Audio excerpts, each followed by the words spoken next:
you can even watch back. Giving players all the props or put them on blast. We don't give no hot takes, only talk facts. We're giving all our devotion, riding high on this wave of emotion. Going all out, yeah, cause this is our time. No, ain't no stopping us till we reach the finish line. All in, we came here to win. We're gonna give everything. S-I-C-K on the run.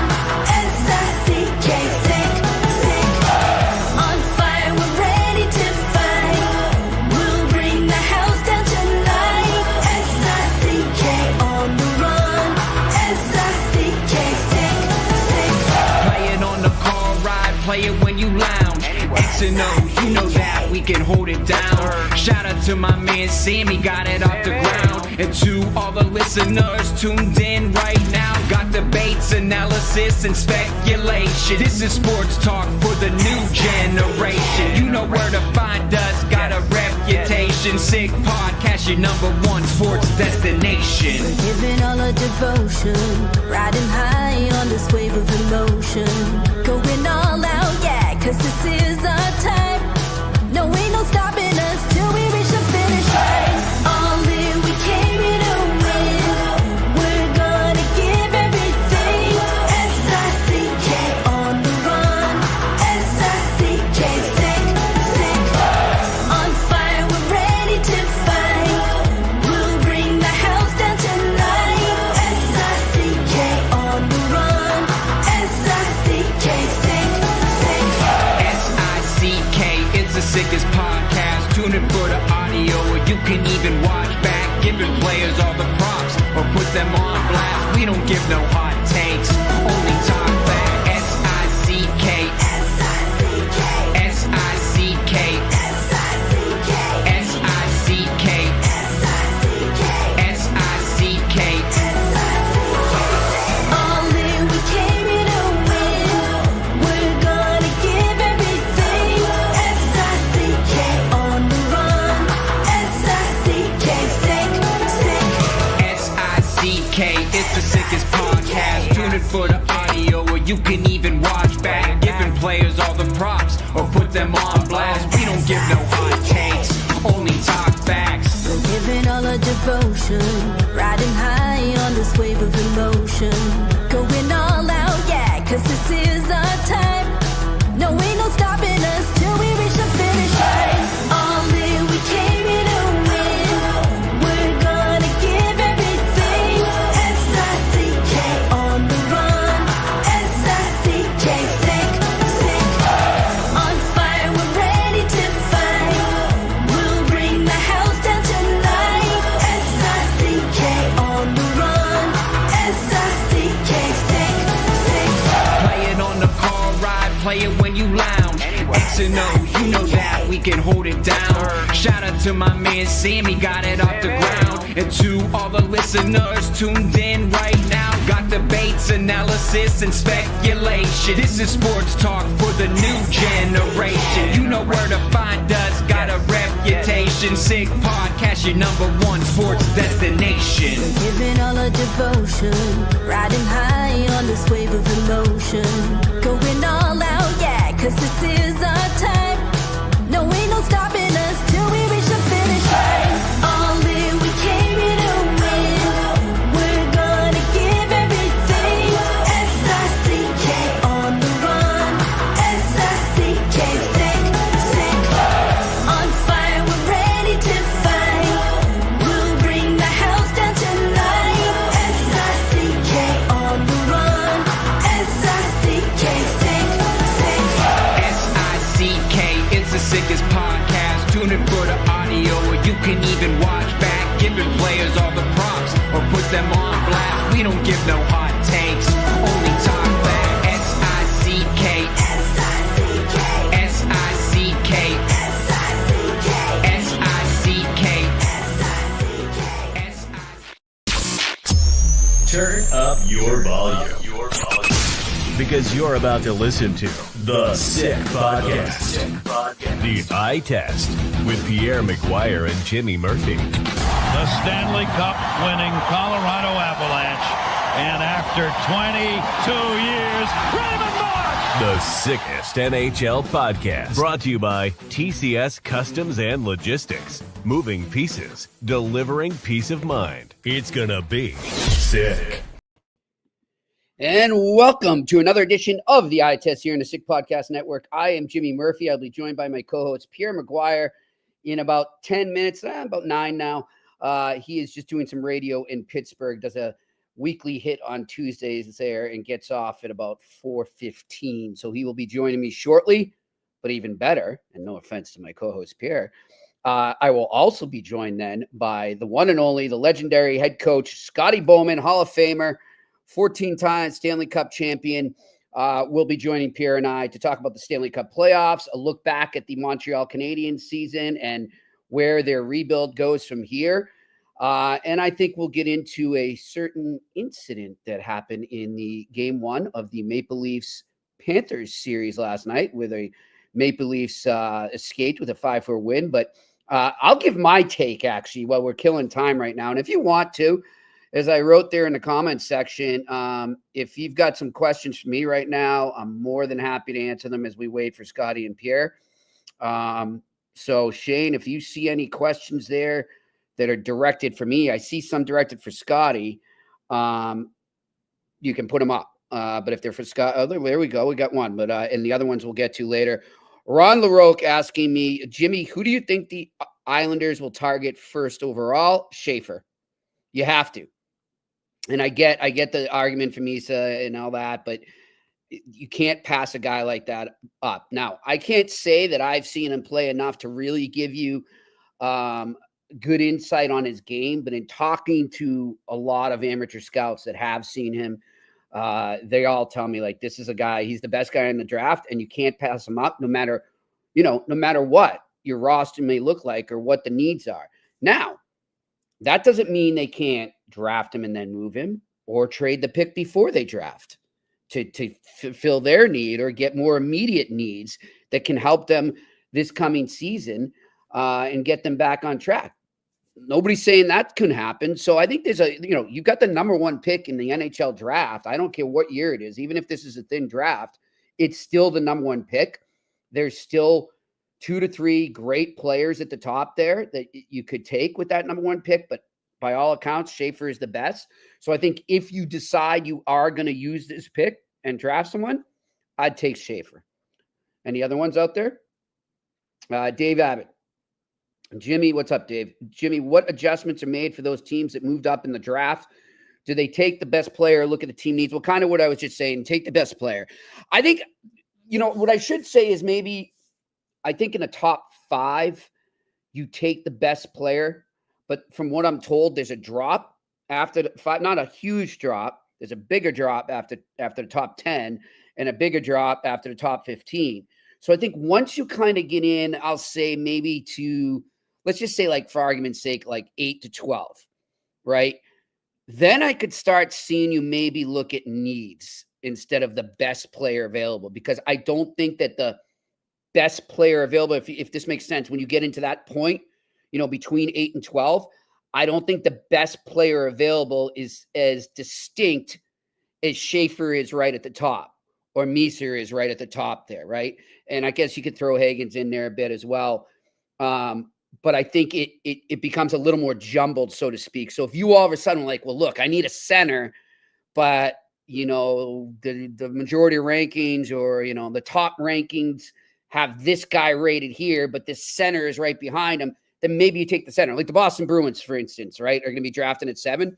I think, even though Don Sweeney said last night that he'll go with the best player available, I think he's going with the center. And also, I think it looks like from 5 to 10, that could be like 3 or 4 centers in that whole space there from 5 to 10 that get drafted. So if you are a team in that spot and center is your primary need, then you're in luck. So that's how I think it might shake out. All right, go ahead. Ron, what's up again? What was the main reason Toronto did so well last night? I think it has to do with everything that Pierre has been saying, and I've echoed as we've gone on here throughout the season and into the playoffs, Ron, is that I think this Maple Leafs team is the best built for the playoffs roster that I've seen since I'd say maybe 2004, maybe even going back to 2002, just in a lot, like 20 years at least, right? Because they've got a great mix of high-end talent at the top, but they've also got some guys now that can mix in that top six that can play more of a playoff style. I think of Matthew Nyes as the perfect example. He's such an X factor for them now. I think their defense is grittier and more, it has more stay-at-home capability, whereas before I think it was just all offense. They weren't thinking defense a lot. So I think, obviously the addition of Tanev last year and into this season has been huge for them. I think Morgan Riley's playing much better hockey, and he's found his game and come into his own at the right time. So I think, and the biggest factor of all is behind the bench. Is Craig Berube. They've bought into his mindset. They've bought into his style. And I think what he did last night, and, look, I don't mean any offense to Sheldon Keefe, but I didn't see him do this in the past. What he did last night when Florida started to come back and came roaring back, and he called that timeout to kind of slow things down and reel in his troops, that was huge. I mean, that arguably was a turning point in the game, because I don't know if he doesn't do that, maybe they don't win that game. Maybe Florida competes to come back or forces overtime and they get a lucky one in OT. Who knows, man? And obviously Joseph Wall was thrown in the heat of the moment. It's natural. I'm not blaming him. He just didn't seem ready at first, and he eased into it, but he eased into it a lot more after that timeout. So I think there's a variety of things there. But the biggest thing is they're playoff ready. What do we got? Ian Lewis. Jimmy, do you think after this playoff run, the NHL will look towards the refs for a safer, more standard approach? Will they do something? I don't know. I hope. I mean, what's it going to take for them to do something? You got a guy fully concussed, puking his brains out at the bench because he took a shot to the head. That doesn't seem like it's going to change anything. It didn't today. Nothing happened. I don't know. You could argue maybe that it didn't. And, I think Pierre and Scotty and I will discuss this more in depth when they get on. But Pierre and I, when we had our conversations this morning, Pierre made a good point. He said, look, this is how it's going to go in that meeting with Department of Player Safety. Is they're going to be like, okay, show us how you can prove that Bennett's forearm, or whatever you want to call it, to the head of Stolarz is what caused the concussion, and not the shot that he took off the mask earlier in the game where he clearly was shaken up. And I saw a lot of people who claim to be doctors on Twitter, and I actually talked to a doctor last night who pointed out that head shake is a common sign that he was concussed, that something happened there. There's a lot of things that got to happen, but I think the biggest thing is start taking headshots, whether they're incidental, accidental, or on purpose. Start doing something about it. Like I'm saying it's right now, okay? And I know people are going to call me crazy, and you may say, oh, you're going to, what do you want, the wussification, as Mike Milbury said it, of the game, or are we going to take hitting out of the game? I'm not saying take hitting out of the game, because you can hit people without hitting them in the head. Bennett could have avoided his head there. Instead, he followed through, plain and simple. Do I blame him for going to the net and rushing the net and trying to get under Stolar's nerves and pressure him and make him think twice? No, but there's ways to do it without what he did. That's just it. So I'm saying, you know what? From here on out, after this season, 2 minutes for any hit to the head. That's it. Hey, when they get hit in the head with a high stick, it's a penalty, right? So why is it not a penalty if I elbow somebody in the head? Like, I just don't get it. If you accidentally hit somebody in the head with a stick, it's called high sticking, and you go to the box. So if I accidentally go up like that and I'm coming in and I don't, even up like that when I'm coming in with the hit, why isn't that a penalty? I don't know. But you know what? We're going to talk to the best coach to ever coach the game right now, who saw plenty of incidents over the years, I'm sure, in the Stanley Cup playoffs. He's joining me right now, and that is a legendary Scotty Bowman coming in here on the eye test, and Pierre will be with us shortly. Hey, Scotty, how are you? Hi, James. How are you? I'm great. Pierre's going to be joining us shortly. He was on with his friend there, Mark Madden, in Pittsburgh. So he's coming on in a couple minutes. He'll be there. He'll be here with us. But Scotty, I guess, we'll get right into the hottest topic today, and that's Sam Bennett and Anthony Stolarz and what happened there. And, we can go back and forth and go with everybody and argue, everybody go one way or the other, whether there should have been a penalty there or even supplemental discipline. But as I was just saying to our listeners and viewers, I think it's more of at what point, I understand the game was different when you coached, and it was even different a year ago, 2 years ago. But we're so aware now of the danger of headshots. Do you think we're going to see more stricter penalties when there's contact to the head? Do you think it could get to the point where there's an automatic penalty?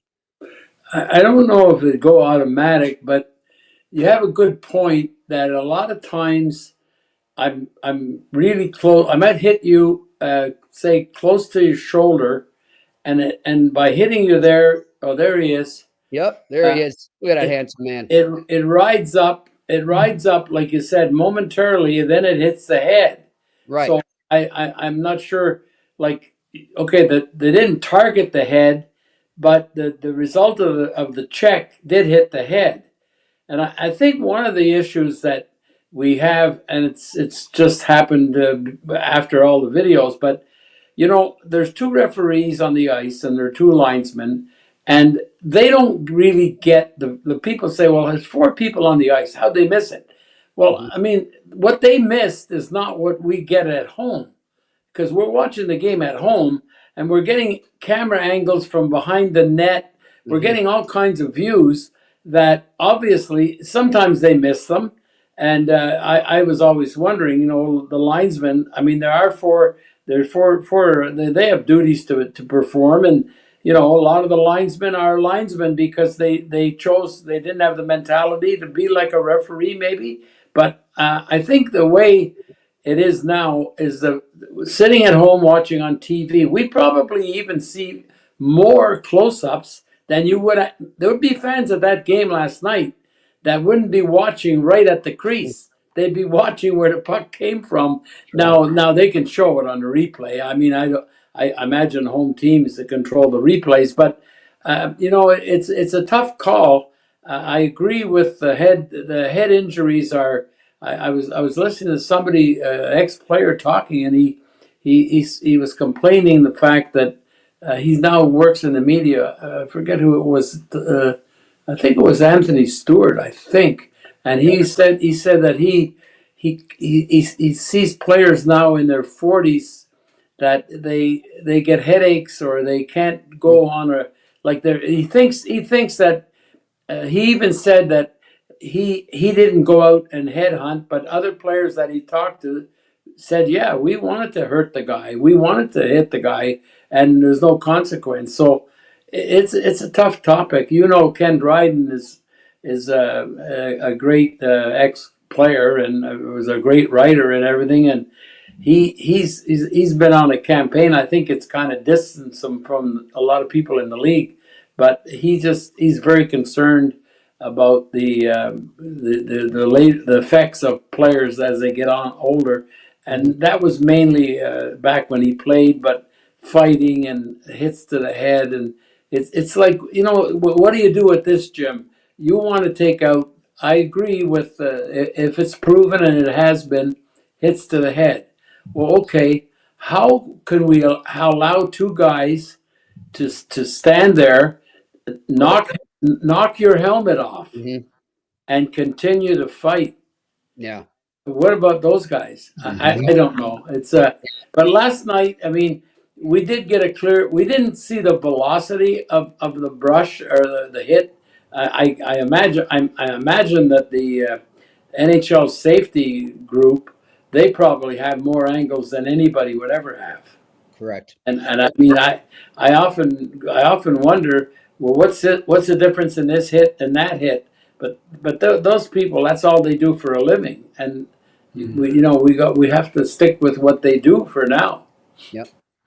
Jimmy, Scotty, nice to visit with you guys. Mark Madden from Pittsburgh says hello, Scott. Says hello to you. I just got off the air with him. Great to see you. Greg Carville and Brett Riley, you made a huge impact on their lives. You said they saw you in Naples. Yeah, so they're all keeping up with you. I know where you are at all times. You have a GPS on Scotty or what? Yeah, you have to, because the guy's all over the place and unbelievable. Here's what I wanted to ask him.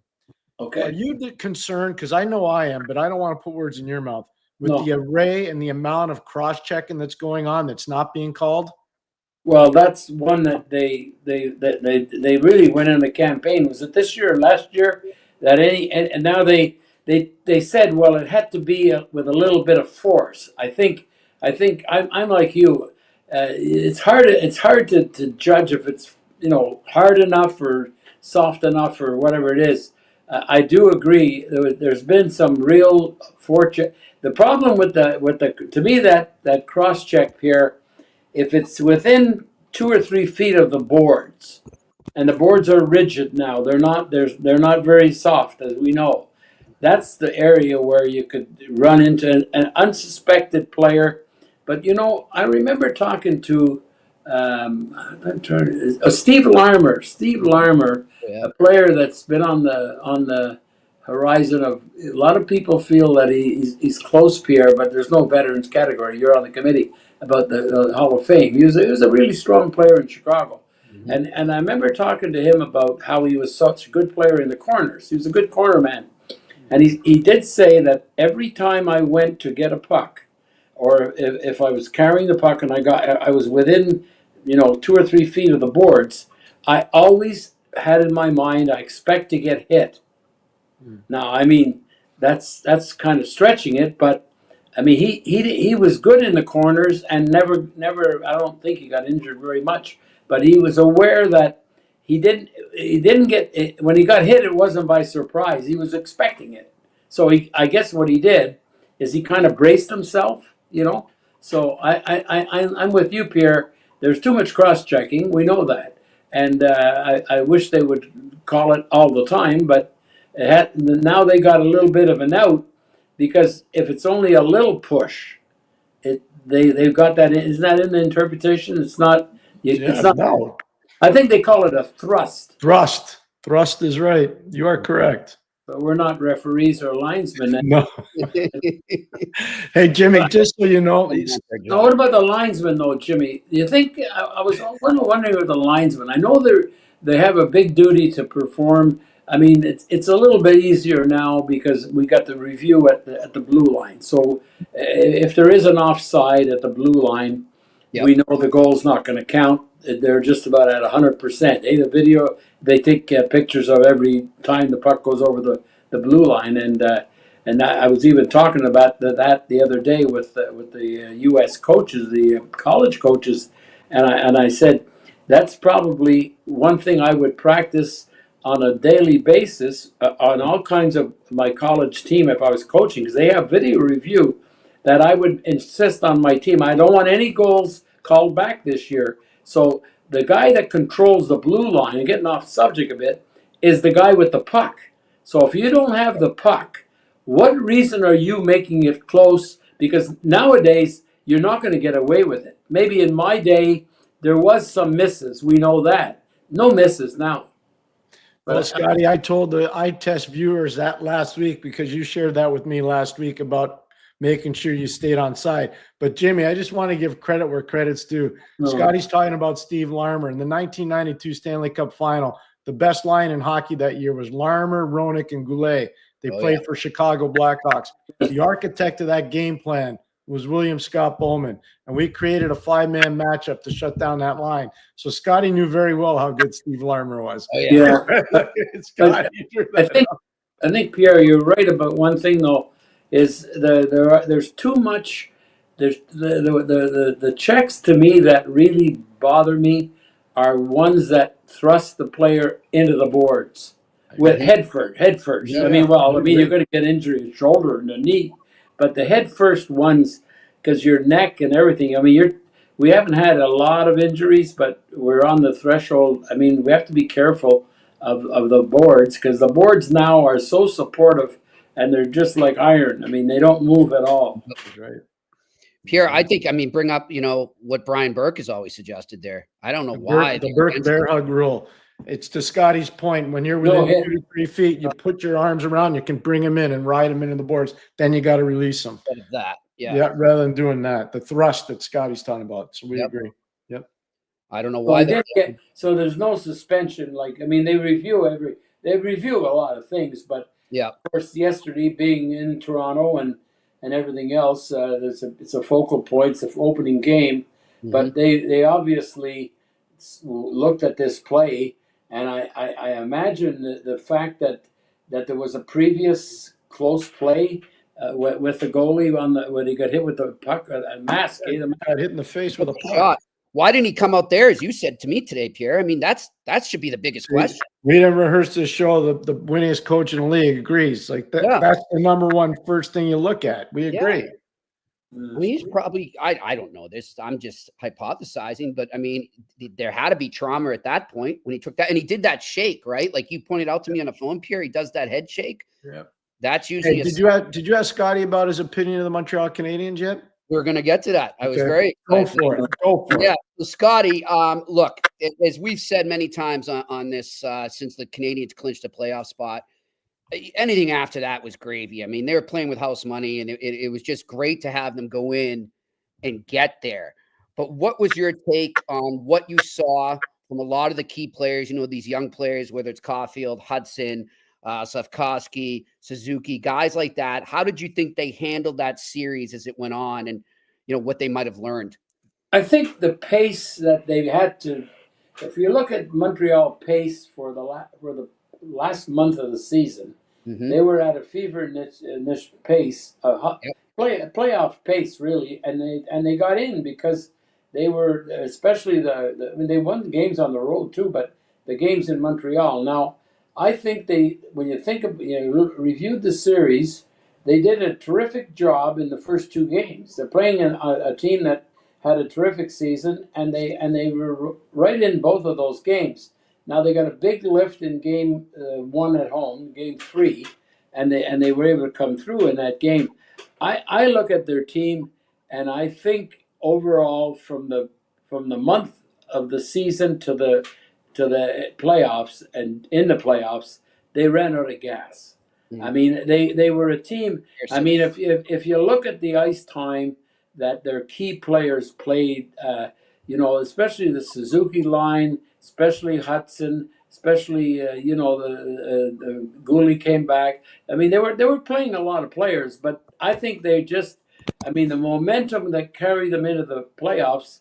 If they might have started the series in Montreal, who knows? They probably could have got a jump on the because losing game 2 at home, which was game 4 in the series, that was a tough loss. I mean, that game was still in their hands. I mean, they were pretty close to getting that game, and then you're even in the series. But I don't think that they could have done any better. I look at their team, and I look at what they did. They lost their goaltender, and even though the other guy has had some good moments, he's still an inexperienced goalie going into the playoffs. That's a lot to ask of him, And yes, you could look at some goals and not like them, but I think they just the momentum of the end of the season made them get in the playoffs, and I think they just were spent. They needed. I mean, they didn't have enough scoring when you think about it. They that one line was. I mean, they were on all the power plays. They were on. They had so much success, Suzuki and Caulfield and Slavkovsky. But you need more players. Scotty, I was really disappointed watching St. Louis and Winnipeg in the last, let's say, 3.5 minutes of that game. I believe that had you been coaching St. Louis, and I'm a fan of Jimmy. I like Jimmy a lot, but they made some mistakes as a staff. How do you rebound from that, Scotty? Well, I mean, Pierre, it's something that I don't have any input in because I don't know how they work, but it's happened for the last few years. And of course, now they're taking the goalies out. It's no longer a minute or two, it's probably 3. Winnipeg took their goalie out 3:32 to go. And they did. St. Louis got by the first couple, maybe a minute and a half of that.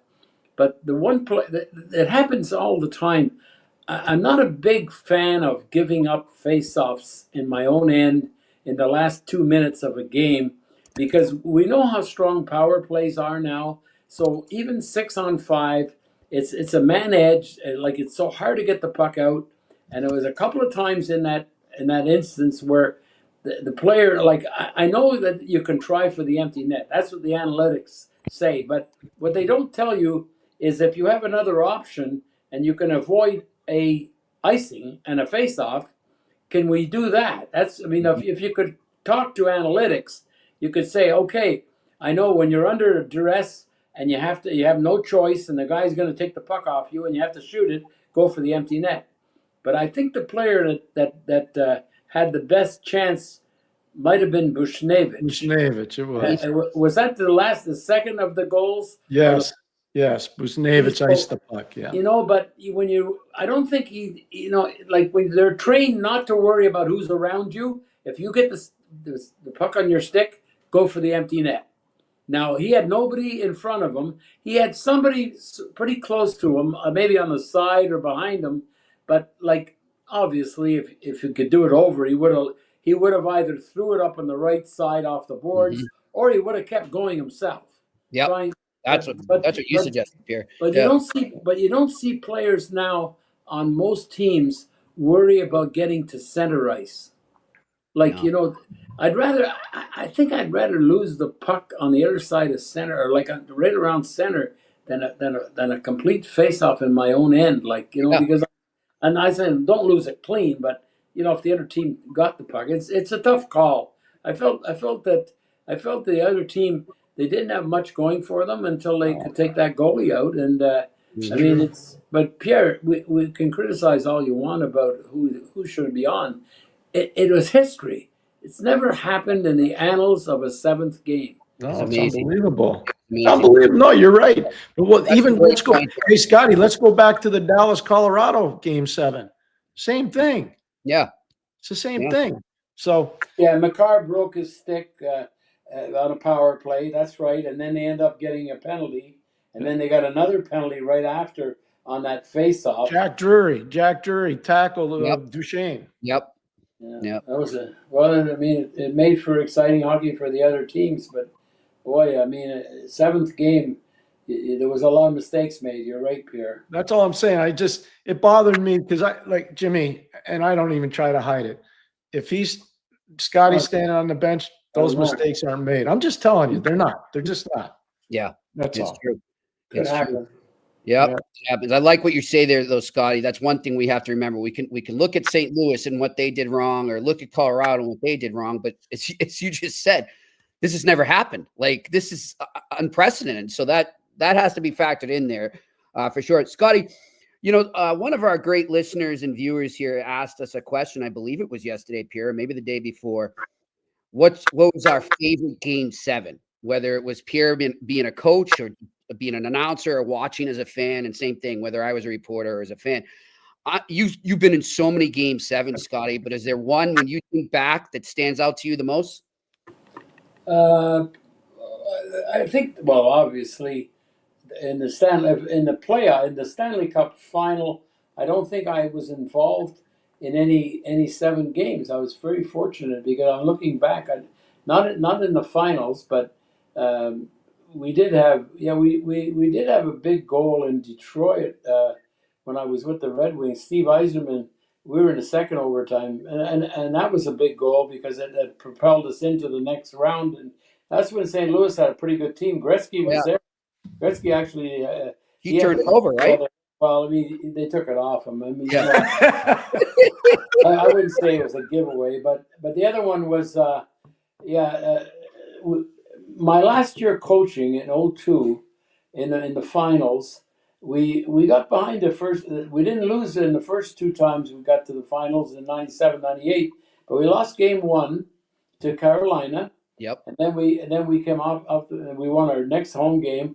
And then the third game of the series was the first game in Carolina, and it went into the third overtime. Yeah. And it was a long overtime. I mean, it was longer even than the last game that Winnipeg and St. Louis played.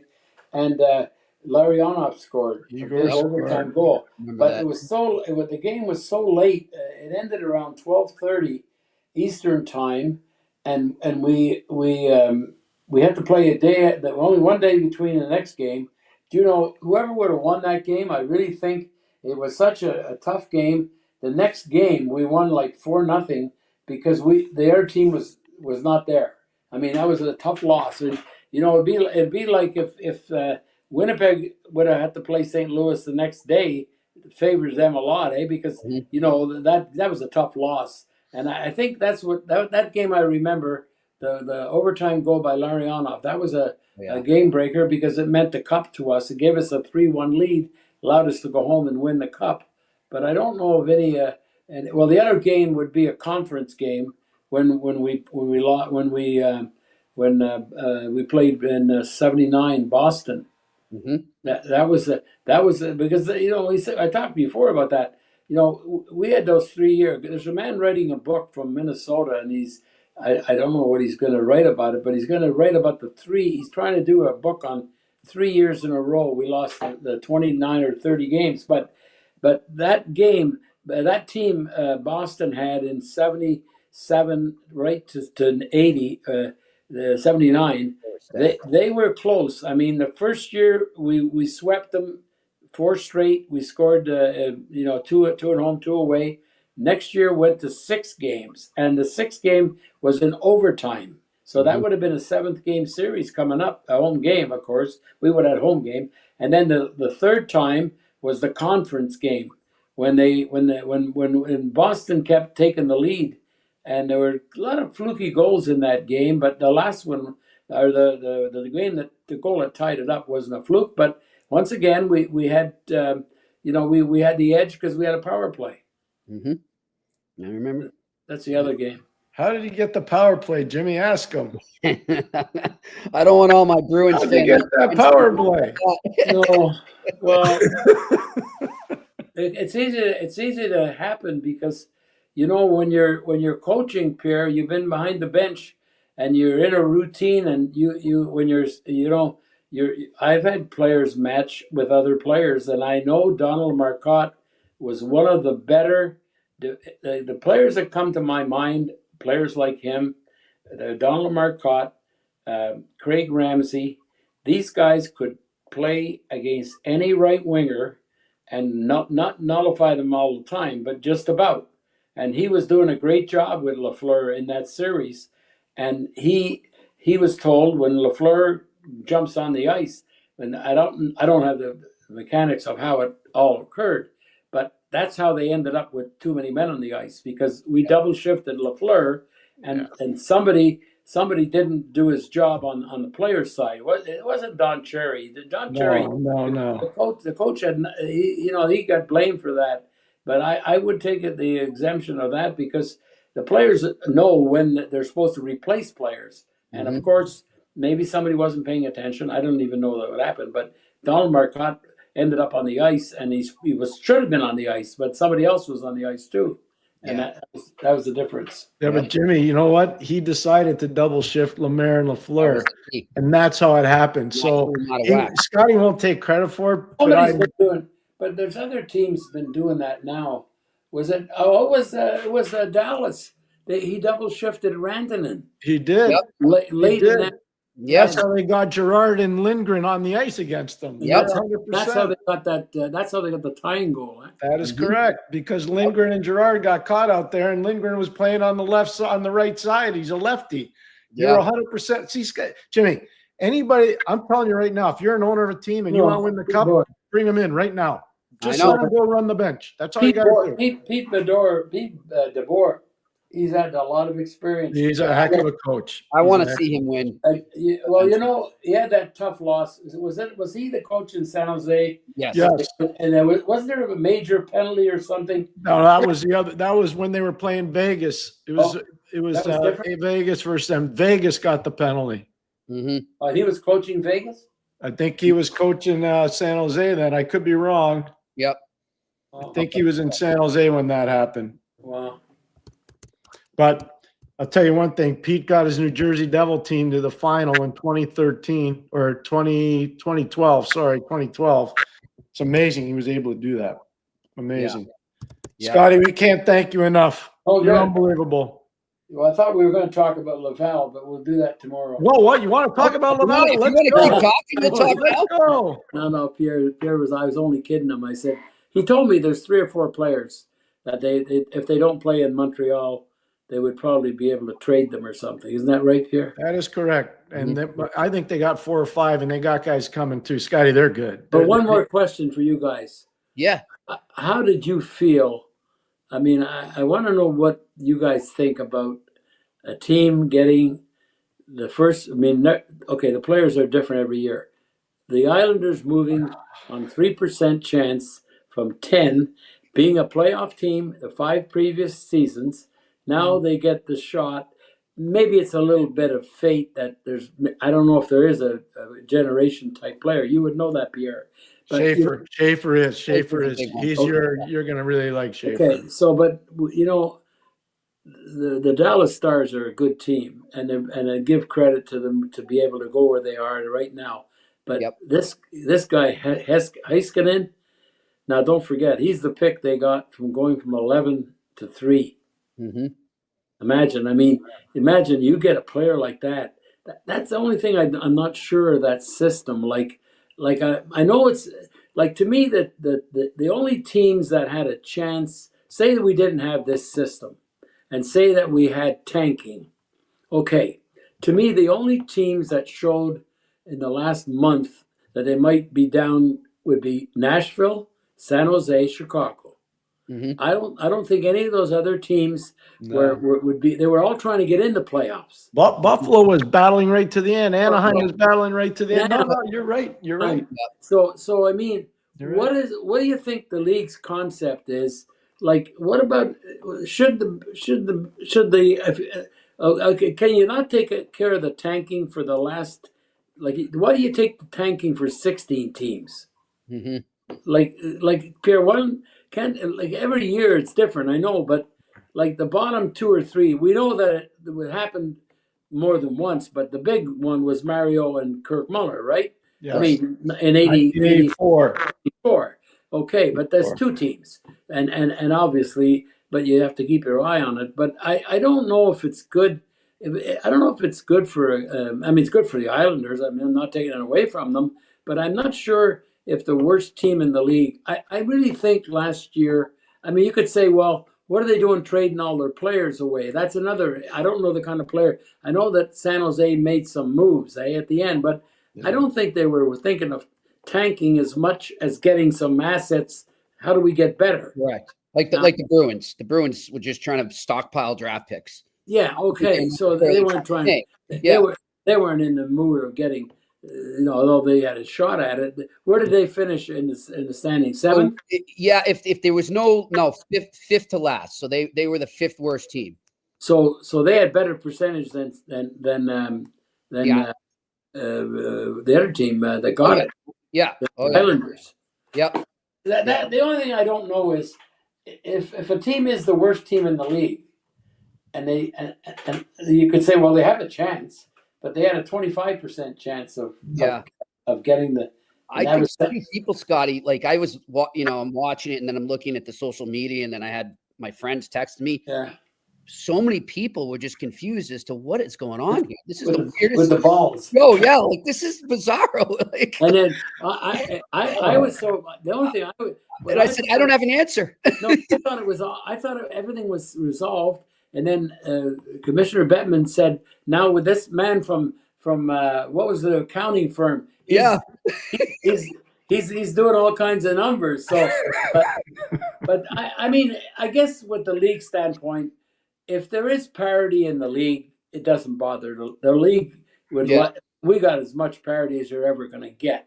So I mean, but I just felt that the worst team in the league. I mean, I know it's been abused, and I know it hasn't helped in some instances. Teams were getting the first pick, and so you could argue the other way. Say, well, look at this team. They got 3 or 4 first-round picks, and they never moved up. So they have to make a good judgment on the talent. But it's a hang of a thing from 3% to get to the player.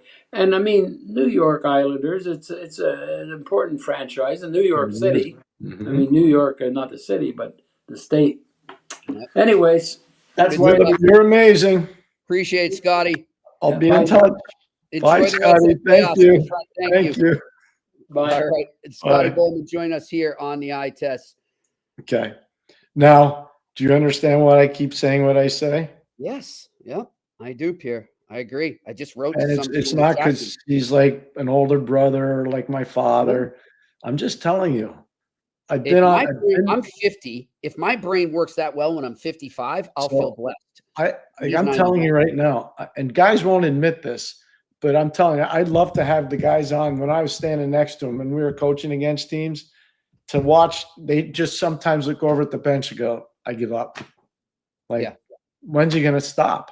Yeah, exactly. And I said this to him the other day. I said, it wasn't an athletic endeavor with you.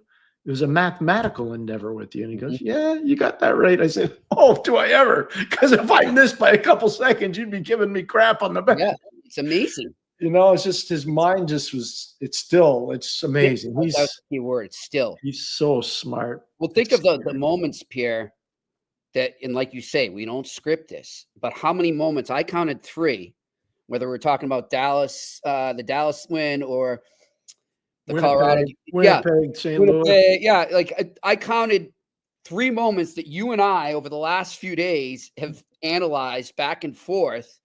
He had no idea that we had done that, and he's picking it up too. And that was, it's amazing. Well, no, he's special. But what a gift to give to our viewers and listeners. Yes, and they're very appreciative. I'm just telling you, like, guys, you only get a certain amount of treasures over time. Mm-hmm. He's not a national treasure. He's an international treasure. And like, he was my roommate for 2 years. Yeah. Like you learn if you listen and shut up and listen, you'll learn a lot. And I see teams that are being run today, and I mean no disrespect, because there are only 32 jobs in the league. So all those guys that have them, I wish them well. But they never went to a lot of these guys never went to the Bowman School of Higher Education in hockey. I can tell you that right now. Yeah. Because there's a lot of stuff going on in this league that never should be going on. Yeah. Never. He brought up that Larionov OT winner, Pierre, and I'm sitting here thinking, imagine a conversation, because, Larionov is known to be pretty smart himself. That's why they called him the professor. Imagine a conversation with those two. I've been involved. So this is something you don't know. Amazing. This is something you don't know. Yeah. Back when Scotty had just left Detroit, the Toronto Maple Leafs were thinking about going in a different direction. And Scotty was going to be the emperor of Maple Leafs sports and entertainment. Oh, wow. I'm just telling you. And the staff was going to be Igor Larionov, Craig Ramsey, Barry Smith, and me. I'm telling you. Wow. He was putting together what he thought would transform Maple Leafs hockey. Wow. I'm just telling you.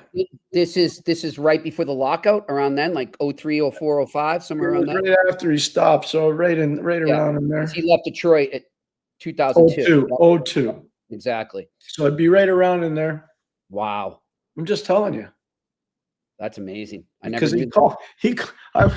Brian, my son would have been a year and a half, 2 years old. And we were, I don't know, we might have been at the hospital for a medical checkup, like a little baby checkup. Uh-huh.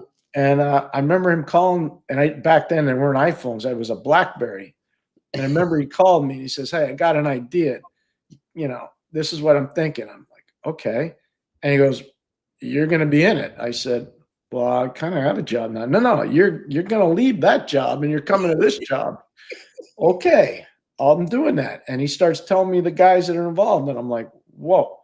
And I don't know how much that story's ever gotten out. I don't know if anybody in Toronto ever said anything, but it was Craig Ramsey, Barry Smith. By the way, Igor, Rammer, the best. He's phenomenal. Great. And myself and Scotty was going to be the major domo.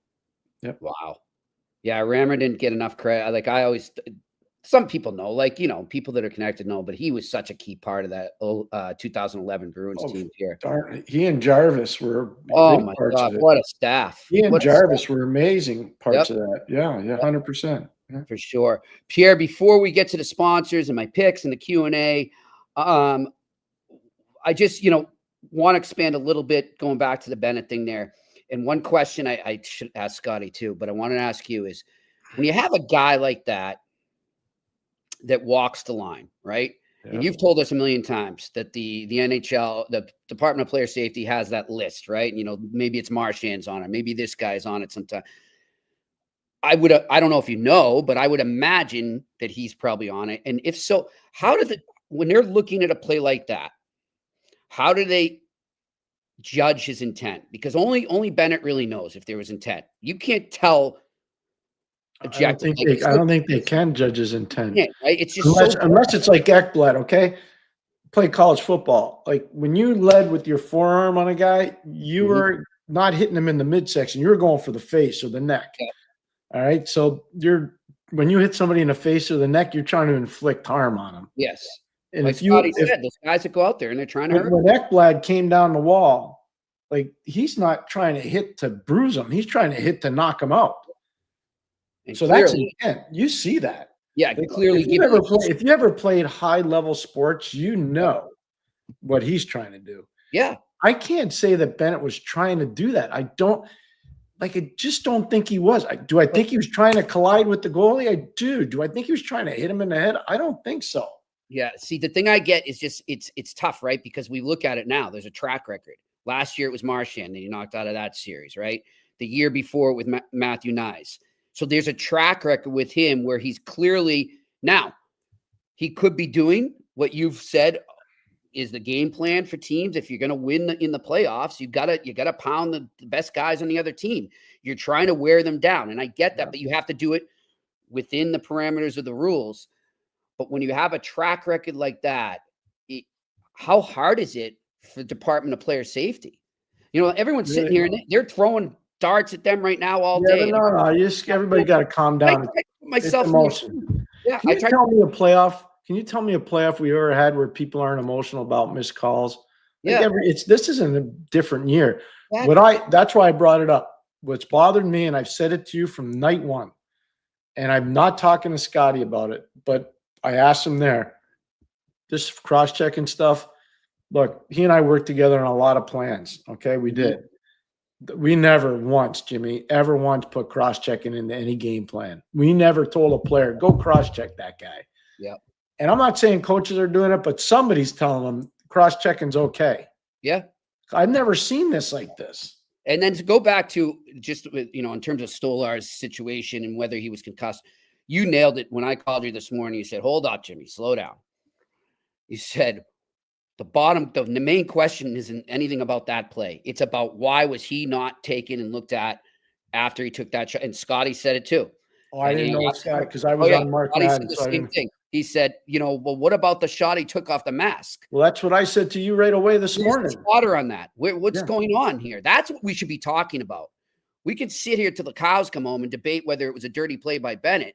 But what we should be asking right now, if the NHL is really concerned about the safety of the players in these headshots, that guy's got to come out and take a shift off. He's got to. I think he's got to be evaluated anyways. But I just want everybody, this is just my opinion. I've never seen the playoffs in the NHL where there's not drama on calls and emotion. It's just because of the way. So it's game one. Yeah. Florida hadn't lost at home yet. Toronto hasn't lost at home yet. So it's early in the series. Can I give us a news flash for tomorrow, by the way? Sure. We have an amazing guest that's just confirmed with me. Mark Chipman, the owner of the Winnipeg Jets, will be joining us tomorrow at 4:15. Look at that. Scotty Bowman and Mark Chipman. I mean, whew. Mr. Chipman just sent me a note, and he says, I'm good to go tomorrow. Oh, that's great. Really, 4:15 to 4:30 Eastern time for all the Winnipeg Jets people out there. Okay. They open their series tomorrow. Dallas. Yep. And that's they open 9:30 Eastern, I believe, is the face. You know what? I'm glad Scotty's not here right now because I'd be in trouble. I don't know the time it's starting. He'd be mad at me. I'll tell you right now because I've been trying to map out my team. I've been doing too many shows, Jimmy. I didn't look at the fine lines. And you know what? If you just check with me in the morning, I'll have the times ready for you. Yes, it's 9:30. First game. Thank you. Game 2. Thank goodness he's not on still. He would be ripping me apart. Watching us though. Oh, yeah. Way to go, Hollywood. You're really doing your job, paying attention. Oh, way to go. Oh, yeah. He would be all over me. Okay, one more thing before we get to the Q&A here, and I know we're uptight against it, Pierre. What did you like, though, until they kind of let up a little and Florida got back into it? What to you was the main the main factor in Toronto being able to jump out to that lead and set the tone. They didn't spend any time in their own zone. It's what I told you the day before. If they're spending too much time in their own zone, they're doomed. They're doomed. So they made Florida uncomfortable because Florida had to defend, especially off the rush. It wasn't just off the cycle. And I thought their cycle game was really good, Toronto, especially the whole first period. I thought they were very good. But they were good off the rush too. Willie was really good. Everybody sees the numbers: 2 goals, 1 assist. Willie was playing defense last night. Willie was getting involved. Max was physical. Pacioretty was physical. And JT, Johnny T is just he wants to win. Look at the second and third. Dick Vermeil, when he coached the Philadelphia Eagles, a friend of mine played on his team. Vince Papali. They made a movie about Vince. Oh yeah. He's a good friend of mine. I used to train with Vince. And he used to tell me all the time, he goes, when Dick Vermeil was our coach and we had a chance to be really good, he'd say there's effort, there's good effort, and there's championship effort. And I'll let you know when you're at championship effort level. And I'm watching John Tavares every game, and he's at championship level every game. I love it. All right, good stuff. Let's get to our sponsors here. Started off with TCS Customs and Logistics. Unlock the full potential of your shipping operation with TCS Customs and Logistics from around the corner to around the world. Flatbeds to air freight, customs clearance to drawback consulting. TCS is a one-stop shop for all things transport, moving pieces and delivering a peace of mind. For no obligation customs or freight quote, contact sickpodcast@shiptcs.com. Again, that is sickpodcast@shiptcs.com. And, of course, our good gambling friends, Betway, where you can still go all the way with Betway and get a free bet up to $200, even if your first bet loses. Scan that QR code right in front of you if you're watching. If not, go to the details section of the website to create your new account and redeem the welcome offer. This offer is only available for new customers. It is not available in Ontario. Terms and conditions apply. The offer, you must be 18 plus and you must play responsibly. Let's go to my pick of the night. What do we got? It's time for Sick Picks. Brought to you by Betway. I'm going to keep it nice and simple, Pierre. I'm going to focus on the first game of the night. The Washington Capitals hosting the Carolina Hurricanes in game 1 of their second-round series. Capitals, to me, I'm surprised, are underdogs, and that's why I'll take that value on them anytime. Plus 130 over at Betway right now. The underdog Washington Capitals to take game 1 on home ice. All right, what do we got for the Q&A here? Tim G. Jimmy, do you think Islanders winning the draft will do a retool instead of a rebuild? Yes, I do. I think they're going to try and get better as fast as they can. Let me just throw some names at you. Cole Yzerman, Callum Ritchie, Zach Schultz, Quinn Finley, Danny Nelson, Camille Bednarik. So those are all prospects of the New York Islanders. On the way. And I would say 2 of those 3 are A's. Most of them are B- or better. So those are legit prospects. Mm-hmm. That's a lot of high-end guys. A lot of high-end guys. And I think, as you and I discussed earlier too, I think, it's important for the league that this team is better fast too. So I think they're going to get better as fast as they can. All right, next question. Franco, Owen Beck has played right wing for the past 5 games, including the playoffs. Is that a cause for concern? Did they see something? They have Gignac. Is that how I pronounce it? Gignac. Jack Guy, and now Kapanen as C on his line as a center. What do you think, Pierre? No, it's not cause for concern. They want him in the lineup, and they think that he's probably better suited for the North American game right now in that league on the wing because Kapanen probably is not. Mm-hmm. So they want Kapanen to feel comfortable. Okay. More ice. Beck can handle it. It's actually good training for Beck too, to be honest. We'll see. Tonight's a big night for Fowler. Yeah. Pierre, you surprised Providence is down so fast? No, because here's part of the problem. Like Lushmelis is going to play for Latvia. Mm-hmm. I think some of those older guys are like, I didn't get called up. It's harder, like in the American League. Guys get mad. They're not getting paid. The season's over. They're bumping and grinding. They're worn out. I mean, you got to have a tight team to win there. Either. They're not staying at the 4 seasons either. No, but they're treated better than what they used to be. I can tell you that. Yeah. All right. Next question. Ian Lewis, body check from the hips to the shoulder. Anything above or below is an automatic call. If you have to be in control of your stick, why not your body, limbs, etc.? Do you agree? I love old-time hockey, but I'm leaning towards agreeing with that, Ian. The problem is I still and I wanted to get there. I just wonder if there's too much gray area up here to make There's that. too much gray area. So let's just say you have a guy that's really good at a hip check. And, let's just say Barry Ashby back in the day, the late Barry Ashby, or Ed Van Imp just passed away, the late Leo Boyven. I'm just using guys who are really good. Fernie Flaman. These were elite body checkers, and they were really good with the hip check in particular.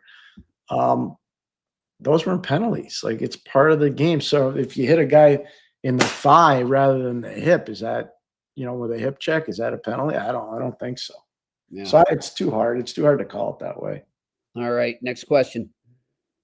Sound the siren. Has the league defined what might be considered intent, and is it isolated to the head only? I think it goes back to what we're just saying. Yeah, that's hard. The intent thing is hard. I think the competition committee, they'll have pretty substantial meetings at the end of it, whenever they choose to meet after this season.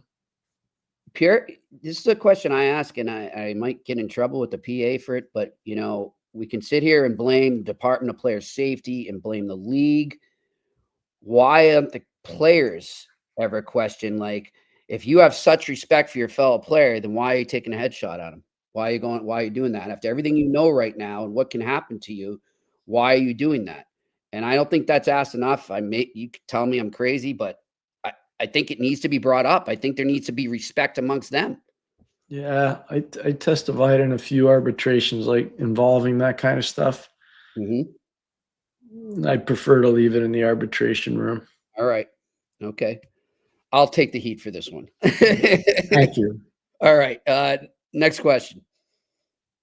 Alex Ivanowski, do you think this whole outrage over hits and penalties every year is a little bit overkill? It feels like almost every single post-game press conference, one coach is complaining about a call. Well, the last part of that, I'll let Pierre answer the first part about the overkill, but the last part, Pierre, I'm kind of okay with, because that's part of the gamesmanship. You're trying to sway the refs a bit, and I get it. And sometimes it works. Paul Maurice has been pretty good at that the last couple of years. He has. No, I've told this to Jimmy when we're not on the air. Maurice is as good as there is. He's as good as there ever was. His team's a bunch of white knights. They're Vestal virgins. They don't do anything wrong. Yeah. Ask John Cooper. Mm-hmm. We only hit guys that have the puck. Yeah, okay. Yeah. It's one of the best lines ever. Yeah. He meant it. I know. Like, he sold it. He did a heck of a job. He does. Like, Paul's an amazing coach, and he's glib, and he's self-deprecating, and he's really smart. He can work us good, I'll tell you that. He's really good. He's really good working the media. Yep. Really good. When I say us, I'm not including Pierre. I'm saying me as a reporter. That's okay. I'm your partner. Last I checked, I'm still your partner. I know, but I don't want to get you in any trouble. No, that's okay. Thank you. All right, next question. Juice _031-017. Pierre, how good of a job did Corey Stillman do with the Canadian U18 team this year? He dominated the gold medal game 7-0. Great. I'm glad you brought that up. Great question, and good job by Scott Walker and Matthew Turcotte, who's part of that staff as well. Matthew's been on our show. I spent a lot of time talking with Matthew. I'm a big fan. The prep he did going down to that tournament in Plano, Texas, just as an assistant coach, was phenomenal. I can tell you that right now. I'm really happy for him, proud of the group. Yeah, Stillman's a good coach. He's done it. Scotty knows. I was hoping we could draft Corey Stillman when I was in Pittsburgh with Scotty. We used to go watch him play. Whenever we play in Detroit or Toronto, he's playing in the Ontario League in Windsor. We'd go try to watch him play. He's a heck of a player. He was a great pick by Calgary. He was a great pick by Calgary. He was a really good pick. I always liked him a lot. All right, next question. Joseph Cohen. Hi, Pierre. Has there been a player who you scouted extensively and thought was going to be an average NHL and ended up being a star? Oh, that's a good question. That's a really good question. I'd have to think. Scouted him, Pierre? Who? I don't know how much you scouted him. Who? But just when he came in the league, what about Brad Marchand? Oh, I thought he was going to be elite because I saw him at the World Junior, and I also saw him in the 07 Super Series. I was in Russia for 21 days, I think, with that group. You're pretty cool. I knew Lucic was a second-round pick. Yeah. People forget that about Milan. Yeah. I saw him a lot with Vancouver Giants. Milan was a second-round pick. Yep. And he was 50th overall. Look it up right now. I'm working with no notes here. Check it out. 50th overall. I'm 99% sure. And he was MVP of the Memorial Cup. Lucic was a guy that a lot of people didn't think was going to be able to play at that level for long. And he was, right, Jimmy? 50th? You are correct. 2006. 50th pick overall. Yep. So he'd be a guy that I saw, and I thought he'd be a good depth player. I didn't think he'd be where he got to. And then I spent time with him in Russia, and I was like, oh, this guy's going to be good. He's going to break people. He's going to be good. Yeah. So he'd be one. I'm sure if I looked at all my lists from all the years, that would be amazing. I probably miscalculated on a few. Let's put it that way. Paul Correa, he was one I thought he would be good. I didn't think he'd be as good as he was. I thought he'd be really good. Paul Correa was really good. All right, next question. Dave Abbott, Jimmy and Pierre, can you think of a high-end prospect that had an early struggle but required a change of location to flourish? Yeah, Sam Bennett. Right away. Sam Bennett. Yep. Bingo. 100%. How about Christopher Pronger? We had now Prongs, the year I coached them, he was all rookie. He made all rookie team. And then I got fired. Ownership change. I got replaced. And he slipped, and then eventually he got traded. He got traded to St. Louis. So Pronger, it took Pronger like 4 or 5 years to get to where he needed to go. Yeah. You know, I don't mean to rub it in the Sabres, rub the salt in the room, but there's been quite a few for them, Pierre. Even I think there's one we're going to look back from this trade deadline that I think you and I were both stunned. What was the rush to trade Dylan Cousins? Yeah. You know? Don't get that one. All right, next question. That one, no. Somebody just said Joe Thornton. That's a big one. But he was already doing well. Joe Joseph was doing very well. Yeah. That was a political. That was a political thing. Go back to this question here. What do we got? Chris TV. Who do you guys think the Penguins should pick with the 11th overall pick? I don't know who's going to be there. This one after around the 6th pick. This one's all over the map. Just buckle up. This one's all over the map after 6 or 7. Yeah, I had said to them, someone was saying, do you think this team, let's just say it's the Bruins picking at 7th, should they be picking at the best player overall there or need? And I said, well, there's a point at 6 where you're kind of getting, there could be an argument as to who the best player is, right? So maybe you do lean a little more towards need. It's going to be interesting. So my whole thing is, what I thought of Cole Yzerman last year. I said he should be picked in the top 10. Okay. Who's the guy you think might drop this year? What's that? Is there a guy you think might drop this year that people are overlooking?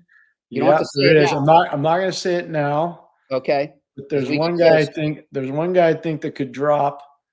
And if I'll tell you within the next 2 weeks. I just got to get. I don't like to do it unless I'm sure. Yes, exactly, which is the way we should.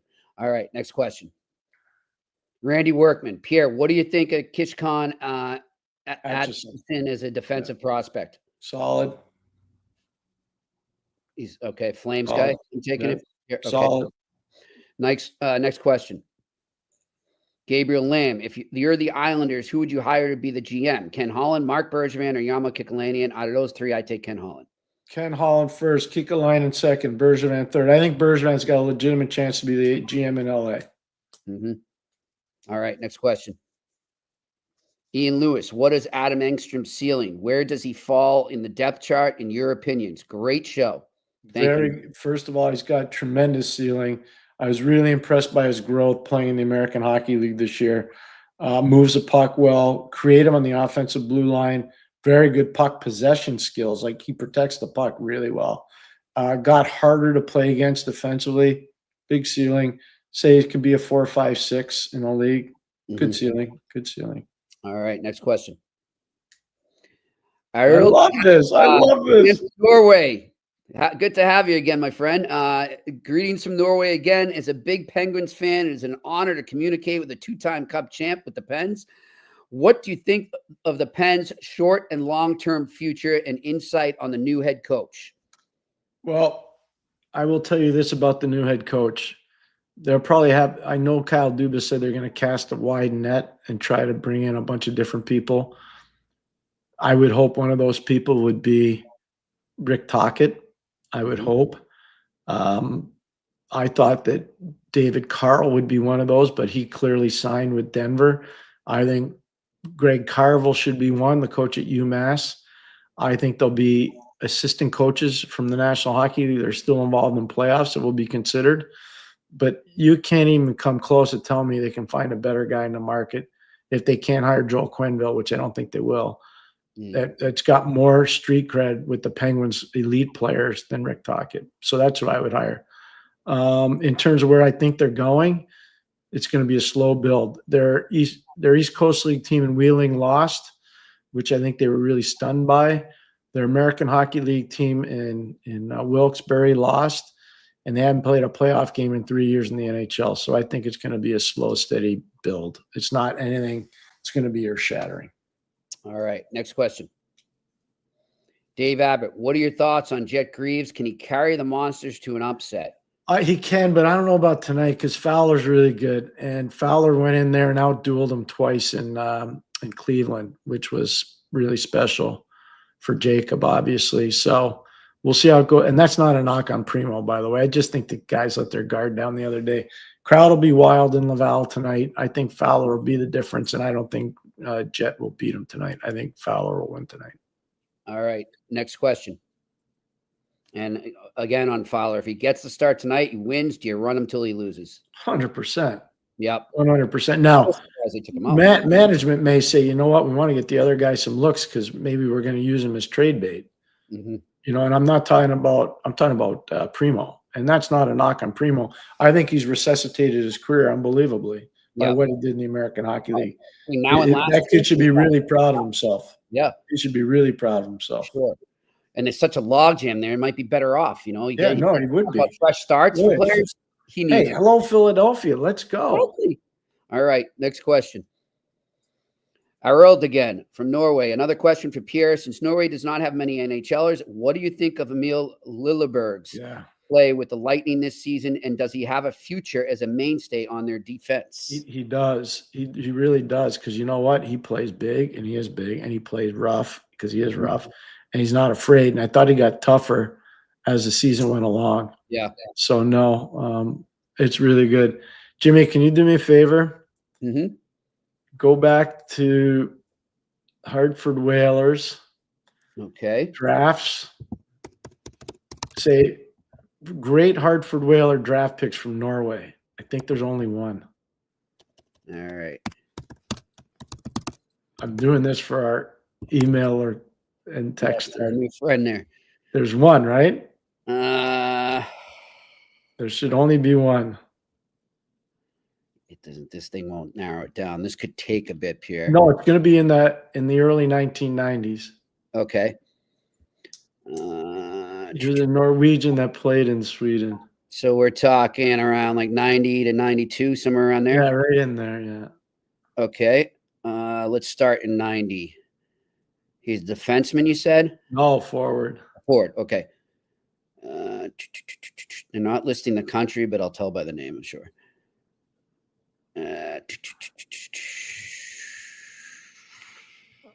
Keep going. I never realized Mike Santinelli, Mattnon High School, drafted by the Whalers. What do we got here? Was it Joachim Espors? No. Is he Swedish? No, it wasn't him. Okay.